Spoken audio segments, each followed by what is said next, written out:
Soomaali aynu iscafino waynu isdilay aynu iscafino waynu kala irdhownay aynu iscafino waynu kala fogaanay aynu iscafino in badan baynu isdagaalaynay in badan baynu isdilaynay sanooyin fara badan ayaynu kala fogeyn bal ilaahi aynu ka fogeyn aynu iscafino walaalaynu nahay akhiran walaalaynu nahay walaala rixin baynu nahay walaala Soomaali ayaynu nahay walaala muslima ayaynu nahay aynu iscafino ogaadana qofka cafiska ku degdega la horeeya gacanta la horeeya ee cafiyo walaalkii waa ka ajir badan yahay ka kale aynu cafino cafiska ayaynu ajir ka helaynaa ilaahay dartiina aynu u sii cafino way ka sii weyn tahay dad baa dulmi la dhintay dad baa madalama la dhintay dad baa intay wax dhaceen wax dileen wax boobeen dhintay maanta xaqiiqadii bay hayaan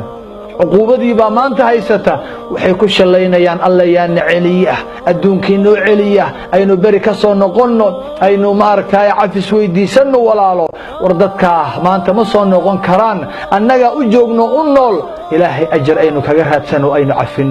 cafino inta dhimatay aynu cafino aynu dambi dhaaf u weydiino ilaahay ha cafiye ilaahay ha ka raali noqde raali ahaansha ilaahay aynu u weydiino annagayna anagu xiran tahay annagayna dhaceen annagayna dulmeen annagana cafin karna aynu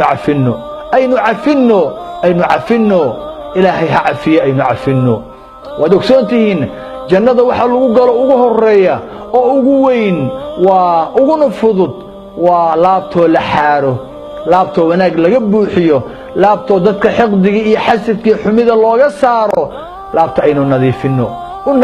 inta nool iyo inta dhimatay Soomaali Ramadan waa yimid aynu ku qaabilno aynu ku soo dhaweyno inaynu iscafino inteena nool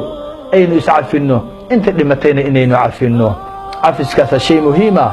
waa cibaade aynu noolayno aynu iscafino ilaahay haydan cafiyo qof walba walaalkii nool iyo kii dhintay cafiya Allah cafiyo jannadina Allah geeyo